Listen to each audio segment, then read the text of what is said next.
प्रदेश में जल्द नई टाउनशिप नीति लागू की जाएगी। टाउनशिप नीति के लिए पूर्व में जारी किए गए प्रारूप को महत्वपूर्ण संशोधनों के साथ फाइनल किया जा चुका है। राज्य मंत्रिमंडल की बैठक में फाइनल नीति पर मंजूरी मिलने के बाद ही इसे लागू कर दिया जाएगा। प्रारूप में शामिल किन प्रमुख प्रावधानों को फाइनल नीति में रखा जाएगा और किन्हें हटाया जाएगा, जानने के लिए देखिए फर्स्ट इंडिया न्यूज की एक्सक्लूसिव रिपोर्ट। वर्तमान में लागू की गई टाउनशिप नीति वर्ष 2010 में लागू की गई थी। प्रदेश की भजनलाल सरकार ने नई टाउनशिप नीति लागू करने का फैसला किया। इसके लिए जेडीए के निदेशक आयोजना विनय कुमार दलेला की अध्यक्षता में वरिष्ठ नगर नियोजकों की एक कमेटी का गठन किया। इस कमेटी ने विभिन्न राज्यों में टाउनशिप के प्रचलित प्रावधानों के अध्ययन के बाद नई टाउनशिप नीति का प्रारूप तैयार किया। नगरीय विकास मंत्री झाबर सिंह खर्रा की स्वीकृति के बाद 27 जून को टाउनशिप नीति का प्रारूप तैयार किया गया। प्रारूप पर 1 महीने का समय देते हुए आपत्ति और सुझाव आमंत्रित किए गए। प्राप्त आपत्ति व सुझावों के निस्तारण के लिए नगरीय विकास विभाग ने दोबारा जेडीए के निदेशक विनय कुमार दलेला की कमेटी को ही अधिकृत कर दिया। इस कमेटी ने नगरीय विकास मंत्री झाबर सिंह खर्रा और प्रमुख सचिव नगरीय विकास वैभव गालरिया के साथ कई चर्चाओं के दौर के बाद नई टाउनशिप नीति का फाइनल प्रारूप तैयार किया। फाइनल नीति के प्रमुख प्रावधान: राज्य स्तरीय इम्प्लीमेंटेशन एंड मॉनिटरिंग कमेटी का गठन किया जाएगा।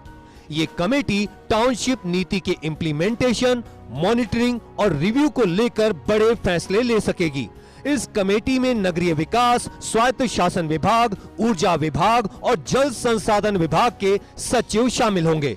साथ ही डेवलपर एसोसिएशन के 2 प्रतिनिधि भी इस कमेटी में शामिल होंगे। टाउनशिप के सभी विकास कार्य कर उनका 7 साल तक रख रखाव करना होगा। इसके लिए निकाय टाउनशिप के 2.5% भूखंड अपने पास ही रखेंगे। सही तरीके से रख रखाव होने पर 7 साल बाद ये भूखंड निकाय मुक्त कर देंगे। अगर रख रखाव के कार्य में रहती है कोई कमी तो इन भूखंडों के बेचान से निकाय रख रखाव का खर्च निकालेंगे। किसी भी शहर के मास्टर प्लान में शामिल इलाकों के अनुसार टाउनशिप विकास की स्वीकृति दी जा सकेगी। नई टाउनशिप नीति के जारी प्रारूप पर मुख्य नगर नियोजक कार्यालय को 350 से अधिक आपत्ति और सुझाव प्राप्त हुए थे। इसके निस्तारण के लिए अधिकृत समिति ने सभी आपत्ति और सुझावों पर मंथन किया। इसके बाद नगरीय विकास मंत्री झाबर सिंह खर्रा और प्रमुख सचिव नगरीय विकास वैभव गालरिया के साथ चर्चा के बाद नीति के प्रारूप को फाइनल किया। प्रमुख प्रावधानों को फाइनल नीति में हटाया। प्रारूप में फेज वाइज डेवलपमेंट का प्रावधान रखा गया था। इस प्रावधान के अनुसार शहर के किसी भी हिस्से में टाउनशिप विकास की नहीं दी जाती मंजूरी। निकाय की एक अधिकृत कमेटी चरणबद्ध विकास के लिए क्षेत्रों को चिन्हित करती। नगरीयकरण योग्य सीमा में विभिन्न दिशाओं में क्षेत्रों को करती चिन्हित। इन्हीं चिन्हित क्षेत्रों में टाउनशिप के विकास की मंजूरी दी जाती। जब इस क्षेत्र के 75% एरिया का लेआउट प्लान मंजूर हो जाता तब उसी दिशा में अगला क्षेत्र टाउनशिप विकास के लिए खोला जाता। पेयजल और विद्युत आपूर्ति की उपलब्धता, संभावना, मास्टर प्लान, रोड नेटवर्क, मौजूद एरिया से नजदीकी क्षेत्र की विकास क्षमता आदि कारकों के आधार पर चरणबद्ध विकास के लिए क्षेत्र का चयन किया जाता। फेज वाइज डेवलपमेंट के प्रावधान को फिलहाल ड्रॉप कर दिया गया है। इसके पीछे प्रमुख कारण शहरों में इलाकों की फेजिंग करने में लगने वाला समय बताया जा रहा है। जानकारों के अनुसार ये प्रावधान लागू होने के बाद निकायों को इसके लिए इलाकों की फेजिंग करनी पड़ती। इस फेजिंग में जितना समय लगता तब तक टाउनशिप की मंजूरी का काम ठप हो जाता। कई विकासकर्ता सबसे अधिक विरोध इसी प्रावधान को लागू करने को लेकर कर रहे थे।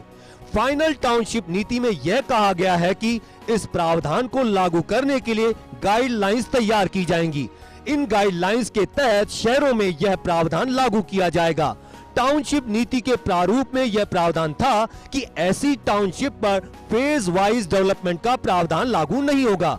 इंटीग्रेटेड टाउनशिप जयपुर में न्यूनतम 40 hectare, Ajmer, Bikaner, Jodhpur, Kota, Udaipur, Shahjahanpur, Neemrana, Behror SNB complex, Bhiwadi, Alwar और भीलवाड़ा में 20 हेक्टेयर भूमि पर लाई जा सकेगी।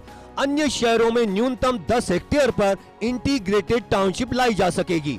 फाइनल नीति में इंटीग्रेटेड रेजिडेंशियल टाउनशिप के प्रावधान को ड्रॉप कर दिया। प्रारूप में उल्लेखित परिधीय विकास शुल्क को फाइनल नीति में कम किया गया है। फाइनल नीति में विकासकर्ताओं के साथ खातेदारों को भी टाउनशिप विकास के लिए अधिकृत किया गया। जारी प्रारूप में राज्य स्तरीय पोर्टल विकसित करने का प्रावधान था। इस पोर्टल पर विकासकर्ताओं को योजना को लेकर नियमित रूप से जानकारी अपलोड करनी थी। इसमें टाउनशिप के विकास और भूखंडों के आवंटन को लेकर जानकारी अपलोड करनी थी, लेकिन अब फाइनल नीति में इस प्रावधान को बदल दिया गया है। अब विकासकर्ता को टाउनशिप नीति के तहत बने पोर्टल पर योजना को लेकर एक बार ही समस्त जानकारी देनी होगी। बाद में नियमित रूप से योजना का अपडेट अपलोड नहीं करना होगा। प्रदेश में नई टाउनशिप नीति लागू करने की तैयारी की जा रही है। नई टाउनशिप नीति के जारी प्रारूप में शामिल कुछ प्रावधानों को हटाया गया है या उनमें संशोधन किया गया है। राज्य मंत्रिमंडल की मंजूरी के बाद इस नई टाउनशिप नीति को सभी शहरों में लागू किया जाएगा। कैमरा पर्सन सुरेंद्र के साथ Abhishek Srivastava, first India news, Jaipur.